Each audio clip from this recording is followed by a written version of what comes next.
생각해 보면 암도 아니고 천년두도 아니고 에이즈도 아니고 좌절이라는 병이라고 말할 수 있습니다. 왜냐하면 좌절은 보편적이고 우주적이기 때문입니다. 누구나가 좌절합니다. 모든 사람이 좌절합니다. 그리스도인도 좌절합니다. 뿐만 아니라 좌절은 감기처럼 늘 재발하기 때문입니다. 한번 좌절했다가 일어서면 그 다음에는 안 하면 되는데 그렇지 않고 또 일을 진행할 때마다 좌절하고 넘어지는 것이 인생이기 때문입니다. 뿐만 아니라 좌절은 전염성이 매우 높습니다. 한 사람의 좌절이 온 공동체를 좌절하게 만듭니다. 가정의 한 사람의 좌절이 가정을 실패하게 만들 수도 있고 교회 공동체 한 사람의 좌절이 전체를 좌절하게도 만드는 전염성이 매우 높기 때문입니다. 오늘 본문은 포로에서 고국 땅에 돌아와 예루살렘을 성벽을 재건하는 지도자 느헤미야의 이야기입니다. 원수들은 성벽 공사를 집요하게 방해합니다. 그리고는 오랜 노동에 지친 백성들은 처음에 용기는 좋았지만은 중간에 지치고 좌절하고 불평하기도 하고 원망하기도 합니다. 이런 상황에서 좌절을 극복해가는 느헤미야의 위대한 리더십을 배울 수가 있습니다. 제가 오늘 본문을 선택한 이유가 있습니다. 성을 재건하는 과정에서 겪고 있는 느헤미야의 마음의 부담들이 우리 교회 120년사를 기록하면서 제가 겪는 마음을 투영하고 있기 때문입니다. 120년 동안 말씀을 지켜온 목포 세안교회 역사를 통해서 우리 주님께서 주시는 소중한 메시지가 있습니다. 그 메시지를 한국 교회와 후손들에게 남기는 것이 옳다고 생각하여 5년 전인 지난 2012년 10월 24일에 목포 세안교회 역사 세우기 프로젝트를 가동했습니다. 2013년 3월 31일에 종신대학교 역사학 교수인 안인섭 박사와 집필 계약을 하고 그로부터 4년이 지난 2016년 7월 31일 탈고를 했습니다. 그리고 지난해 2016년 8월 19일에 킹덤 북스와 출판 계약을 하고 이제 빠르면 다음 주 중에 여러분들 손에 들어가게 되었습니다. 저로서는 중간중간에 괜히 시작했다 싶을 만큼 낙심될 때가 많았습니다.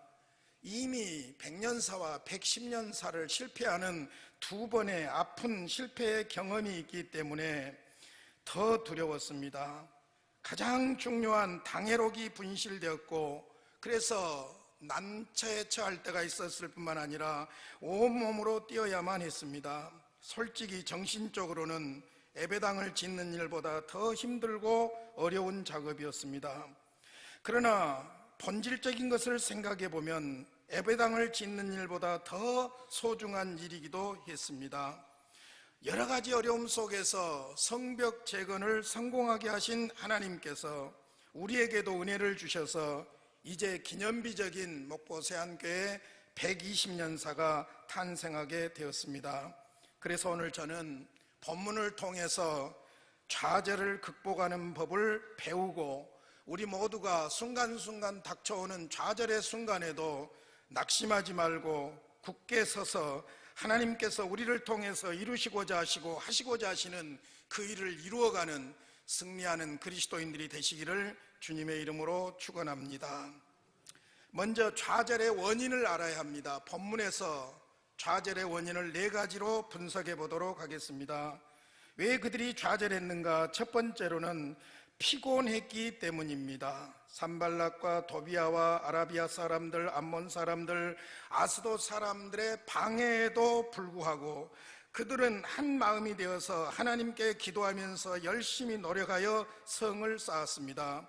그래서 공사가 절반의 성공에 가까이 왔을 때입니다. 6절입니다.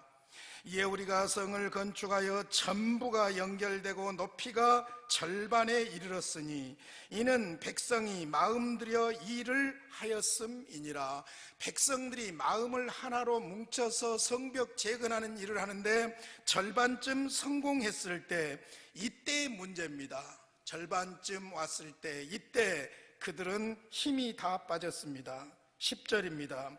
유다 사람들은 이르기를 흙무더기가 아직도 많거늘 짐을 나르는 자의 힘이 다 빠졌으니 우리가 성을 건축하지 못하리라 하고 했습니다.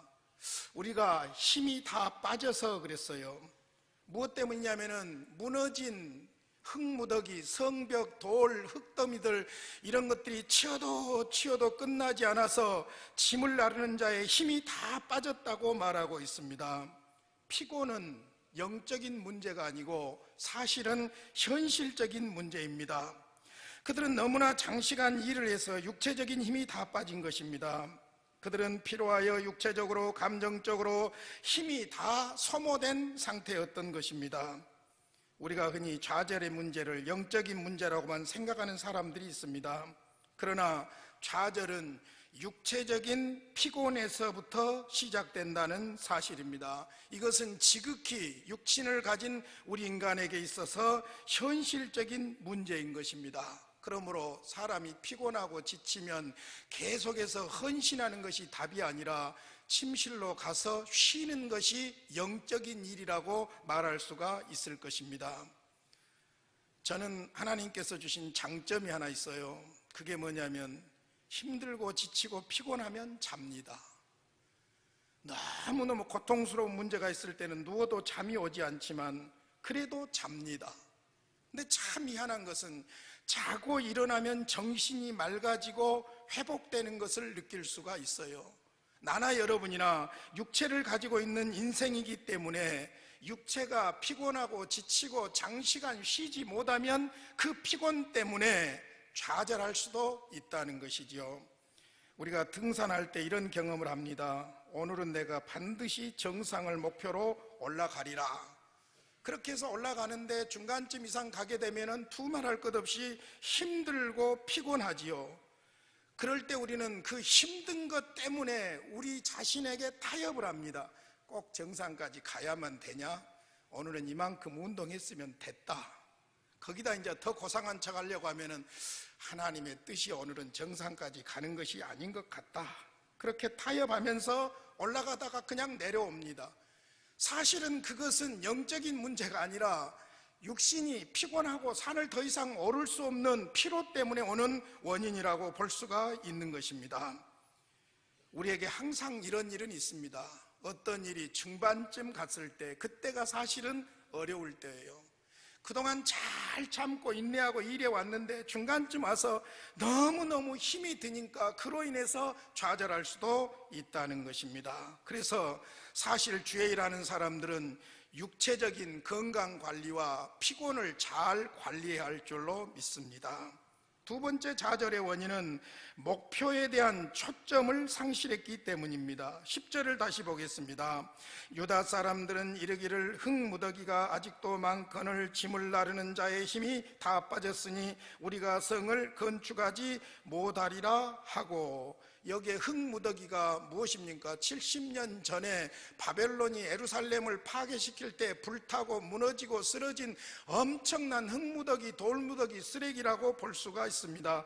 치워도 끝이 나지를 않습니다. 그들이 처음에는 완성되어 있는 성벽을 생각하고 거기에다 초점을 맞춰서 일했는데 계속 흙무더기를 파고 나르고 하다 보니까 목표가 보이는 것이 아니라 현실이 보인 거예요. 문제가 보이는 거예요. 흙무더기가 보이는 겁니다. 정말로 인생의 중요한 목표에다 초점을 맞추지 못하고 아주 사소한 일, 아무것도 아닌 일, 흙무더기와 같은 일, 그런 일들에 초점을 잃게 되면은 결국 사람은 그 목표를 향해서 나아가다가 좌절하게 되어 있다는 사실입니다. 그러니까 처음부터 끝까지 완성될 성벽을 바라봐야 되는데 중간에 너무 어려우니까 흙무더기에 쌓여가지고 이것 치우다가 여기에 눈이 마주치다 보니까 실망하고 좌절해서 우리는 할 수 없다, 좌절하게 된 것입니다. 피로 때문입니다. 목표가 초점을 상실했기 때문입니다. 세 번째로는 일시적인 실패 때문입니다. 그들은 성벽 공사를 계획한 대로, 자기들이 맘먹은 대로 속히 끝낼 수가 없었습니다. 마음대로 되지를 않았습니다. 그 결과 그들의 확신은 점차 시간이 갈수록 용기를 잃게 되고 좌절 속에 빠지게 된 것입니다. 그래서 그들이 하는 말이 이것입니다.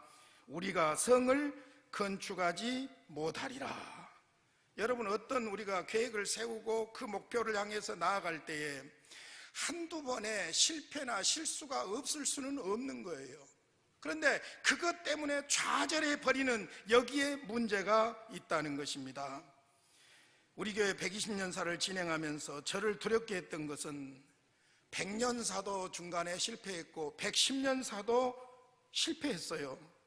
그러다 보니 마음속에 괜히 이 일을 내가 시작했다 하는 연약한 인간적인 속삭임이 계속 저에게 있었습니다. 그러나 여러분, 잘 생각해 봐야 돼요. 깊이 생각해 봐야 돼요.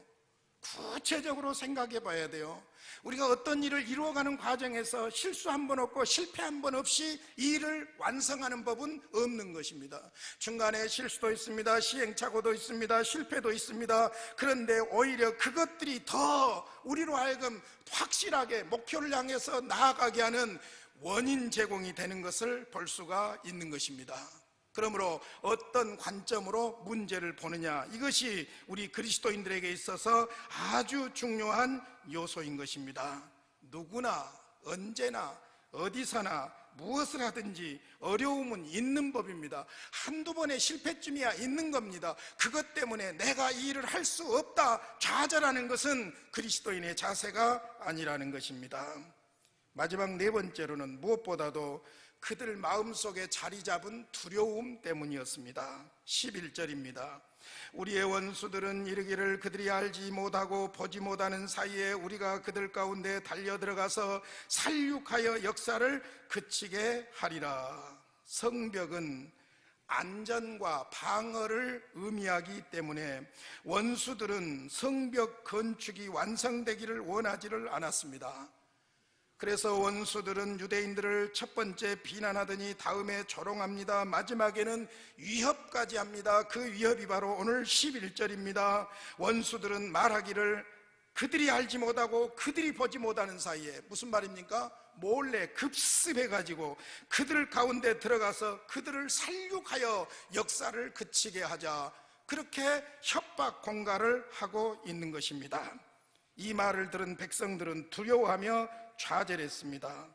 여러분, 사탄의 전략은 항상 두려움으로 성도를 무너뜨리는 데 있습니다. 그런데 여러분, 여기 12절로 계속 가보면은 이 성벽 공사를 방해하고 있는 원수보다 더 얄미운 사람들이 있어요. 그것은 안에 있는 사람들이에요. 동족들이에요. 12절 보겠습니다. 그 원수들의 근처에 거주하는 유다 사람들도, 원수들의 근처에서 살고 있는 유다 사람들, 동족을 말해요. 각처에서 와서 10번이나 우리에게 말하기를 너희가 우리에게 와야 하리라 하기로. 원수들이 공격하고 비난하고 협박하는 것은 이해가 되지만은 원수들 근처에 살면서 자기 동족이 나라를 세우고 성벽을 세우려고 하는 이 일에 대해서 방해하는 거예요. 10번씩이나 찾아와 가지고 무슨 수고를 그렇게 하느냐, 무슨 고생을 그렇게 하느냐, 그렇게 하지 말고 우리 사는 대로 와라, 그냥 편하게 살자, 이렇게 하는 거예요. 그래서 여기에 그 원수들의 근처에 거주하는 유다 사람들, 이들은 바로 동족이기는 한데 원수들 편에 서서 매우 생각한 척 하면서 부정적인 말을 하는 사람들입니다. 그들은 말로는 자기 동족을 생각하는 것처럼, 사랑하는 것처럼 말하고 있지만 사실상 포기하라고 말하고 있습니다. 여러분, 제가 120년사를 제작하면서 가장 두려웠던 것이 뭐냐면, 이번에도 실패한다면 내가 이 교회에 사표를 내야 할 그런 상황이었습니다. 그렇지 않습니까? 경제적인 손실은 놔두고라도 100년사 쓰다 실패하고 110년사 쓰다 실패하고 이제 120년 쓰다가 실패했으면 리더십에 심각한 손상을 입은 거예요. 이건 책임지고 그만둬야 되는 거예요. 그러니까 겉으로는 아무 일 없는 척하고 다녔지만 사실 저는 중간중간에 냉탕과 온탕을 들어갔다 나왔다 하는 거예요. 내가 이 일을 괜히 했다. 이런 것 하지 않고도 목회하고 밥 먹고 살 수 있는데 여러분 그런 생각도 한 것이 한두 번이 아닙니다.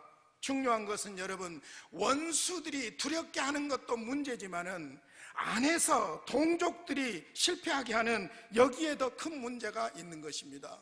그러나 고맙게도 우리 교회는 온 당회원들이 한 번도 부정적인 말을 한 적이 없고 온 성도들이 새벽마다 금요일마다 함께 합심하여 기도함으로 말미암아 놀라운 역사가 일어난 줄로 믿습니다. 할렐루야. 그렇다면 어떻게 좌절을 극복했습니까? 세 가지 극복하는 방법을 본문에서 찾아보겠습니다. 우리가 어려움이 있어서 좌절하고 포기하고 싶을 때 이 세 가지 원리를 꼭 활용하실 수 있기를 바랍니다. 첫째로는 더 나은 방법, 즉 대안을 찾아야 합니다. 13절을 자세히 보십시오. 내가 성벽 뒤에 낮고 넓은 곳에 백성이 그들의 종족을 따라 칼과 창과 활을 가지고 서게 하고, 무슨 말입니까? 11절에서 원수들이 급습해가지고 그들을 살육함으로 말미암아 공사를 중단하게 하겠다 그랬을 때에 느헤미야가 거기에 대한 대처는 무엇이었냐면은 백성을 재조직하는 것이었습니다. 위기에 빠졌을 때 그것을 극복할 수 있는 새로운 대안을 찾고 그 대안을 제시했던 것입니다. 지금 내가 하고 있는 일에 문제가 있을 수도 있고 비효율적일 수도 있고 방법이 잘못됐을 수도 있어요. 그때 우리는 불평하고 비난하고 원망하는 것이 아니라 그 문제를 통해서 하나님의 음성을 듣고 새로운 대안을 찾고 제시할 줄로 믿습니다. 여기 13절 자세히 보세요. 내가 성벽 뒤 허술한 곳이에요. 낮은 곳은 성이 높아야 되는데 낮으니까 원수들이 들어올 수 있는 가능성이 있는 곳이에요. 넓은 곳, 넓다 보니까 숫자가 부족해가지고 다 방어를 감당할 수가 없는 거예요. 그러니까 성벽 뒤와 낮은 곳과 넓은 곳은 적의 공격의 취약지구라고 볼 수가 있습니다. 그런데 이 적의 공격의 취약지역을 느헤미야는 어떻게 했느냐? 그들의 종족을 따라, 이 말이 새로운 대안이에요. 백성들을 종족에 따라서 위험한 지역에 재배치를 한 것입니다. 그것이 대안이었어요. 왜냐하면 그들의 가족을 따라 사역의 진을 배치한 것은 그들이 만약에 문제가 생겼을 때 가장 긴밀하게 지지해 줄 수 있는 지지그룹이 무엇이었냐면 바로 가족들이었기 때문입니다. 그래서 끈끈한 팀워크를 가지고 있는, 혈맹적으로 이어져 있는 가족이 위험에 처하면 가족이 가장 확실하게 도울 수가 있단 말입니다. 그러니까 종족을 따라서 성벽 뒤, 그 다음에 낮은 곳, 넓은 공간, 취약지구를 다 커버하도록 만들었다는 말씀입니다. 놀라운 지혜입니다. 여러분, 내가 위험에 처했을 때 나의 확실한 지지 세력은 최영자, 전의진, 전진영. 할렐루야. 여러분 뭐 도와주지 않는다는 말이 아니에요. 그래도 내가 죽으면 가장 서럽게 울 사람은, 착각인지 몰라도 최영자, 전의진, 전진영. 할렐루야. 여러분, 가족은 군대 조직이나 군기나 이런 것도 어느 순간 무너질 수가 있어요. 그러나 가족이라는 이 끈끈한 것은 그건 절대적인 지지그룹이에요. 그러니까 성벽 뒤, 낮은 곳, 넓은 곳, 적의 공격에 취약한 그 지역에다가 종족대로 가족을 따라서 배치를 한 거예요. 이것이 바로 새로운 대안이었습니다.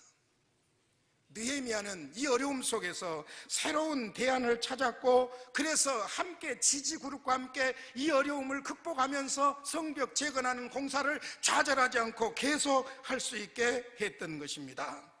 잘 아시는 대로 우리는 주의 일하면서 서로 협력자가 되어야 돼요. 서로 협력자가 돼야 돼요. 그래서 우리가 너무나도 좋아하는 전도서 4장 9절로 12절 말씀, 두 사람이 한 사람보다 나음은 그들이 수고함으로 좋은 상을 얻을 것임이라. 혹시 그들이 넘어지면 하나가 그 동물을 붙들어 일으키려니와 홀로 넘어지고 붙들어 일으킬 자가 없는 자에게는 화가 있으리로다.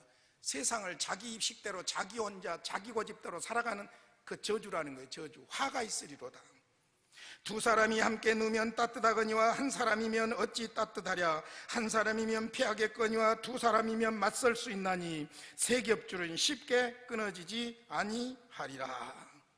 하나님의 일을 하는 사람들은 자기 고집대로 하는 것을 정의라고 착각해서는 안 돼요. 그리고는 그 일에 대해서 맹목적으로 비난하는 것을 충성이라고 자신의 양심을 속이는 거짓 명분을 내세우지도 말고 항상 대안을 찾고 그 대안을 제시해야 할 줄로 믿습니다. 불평이나 비난은 아무나 할 수 있는 거예요. 생각 없이도 할 수 있는 거예요. 그러나 그것 때문에 어떻게 하면 좋을 것인가, 대안을 찾고 대안을 이야기하고, 그것이 바로 성숙한 그리스도인의 자세인 줄로 믿습니다. 여러분, 같은 가족인데 철없는 아이들은 배고프면 배고프다고 용돈 안 주면 용돈 왜 안 주냐고 그럽니다. 그러나 아버지와 어머니, 가정을 책임지고 있는 사람들은 경제적으로 어려울 때에 그 어려움에 대한 대안을 가지고 몸부림치는 것이, 그것이 가족을 책임진 어른들의 모습인 것처럼, 교회 안에서도 성숙한 그리스도인들은 맹목적으로 비난하고 비판하는 것이 아니라 오히려 그 문제 앞에서 무엇을 어떻게 할 것인가 대안을 찾고 기도하고 대안을 제시하고 함께 문제를 풀어가야 할 줄로 믿습니다. 여러분, 우리 새한교회 120년사 기록 중에서 당회록이 없어진 것은 매우 치명적인 약점이에요. 근데 여러분, 당회록이 없기 때문에 오히려 역사가 객관적으로 잘 정리될 수가 있었어요. 역사를 기록하는 전문가이기 때문에 대안들을 내놓더라고요. 대안들을 내놨고, 그리고 함께 발로 뛰었어요. 여러분, 우리나라가 1907년에 동노회, 노회라는 형식의 동노회, 총회도 노회도 아니고 노회가 처음으로 시작되는 거예요. 우리 역사에 보면은 제6대 윤식명 목사가 최초의 한국인 목사인데, 그분이 1909년에 동노회에서 목사 안수를 받고 우리 교회 최초의 한국인 목사가 되는 겁니다. 근데 그로부터 4년인가 지난 1911년에 전라노회가 생깁니다. 전라노회는 전라남북도를 다 포함한 거예요. 충청, 강원노회, 경기노회, 전라노회 이런 식으로 됐겠죠.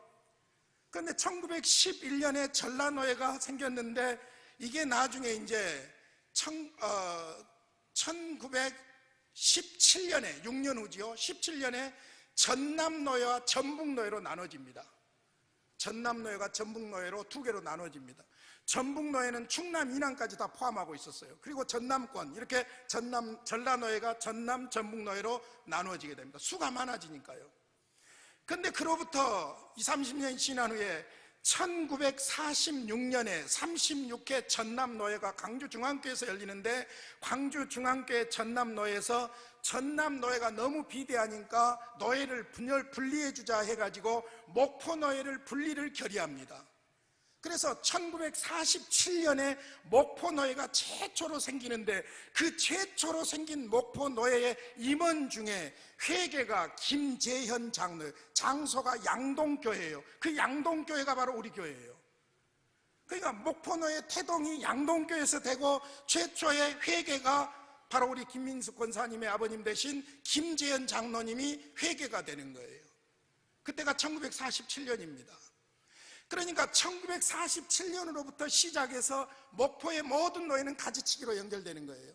기장과 통합과 합동, 이 세 부류로 가지치기가 되는데, 그 모든 노회록을 다 뒤진 거예요. 다 뒤진 거예요. 그러니까 여러분, 우리가 상상도 못했던 기록들이 다 나타나는 거예요. 그래서 김재현 장로님 같은 분도 새로 부각돼요. 김재현 장로님이 1935년에 장로 안수를 장립을 받았더라고요. 1935년에. 그리고는 47년에 목포노회가 최초로 시작될 때, 그때 노회 임원으로 일했고, 그 모임 장소가 바로 양동교회, 우리 교회였던 거예요. 그러니까 자료를 다 발로 뛰어서 찾아다니는 겁니다. 심지어는 이영식 박사 같은 경우는 국회 도서관을 뛰어다니고 그렇게 한 거예요. 더 재밌는 것은, 놀라운 사실은 양동교회 60년사가, 가루방으로 기록된 60년사가 있는데 그것을 제가 가지고 있는데 그걸 몰랐어요. 김반석 장로님이 저에게 주고 가셨어요. 근데 그것을 제가 자료가 없는가 하고 집에 모아놨던 걸 서재에서 또 찾아보다가 그것을 발견하게 된 거예요. 그러니까 여러분, 우리 지금 120년사는요 그냥 사건 나열이 아니에요. 사진첩이 아니에요.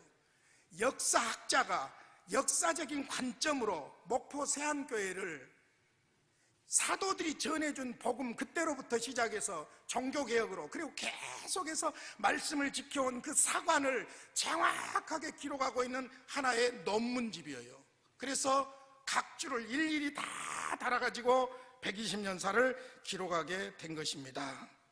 우리 교회사의 성공은 적극적으로 협조해 주신 우리 당회원들과 말없이 기도해 주시고 후원해 주시고 지지해 주신 온 성도들의 새벽마다 금요일마다 5년 동안 참고 인내하며 기도해온 덕분인 줄로 믿습니다.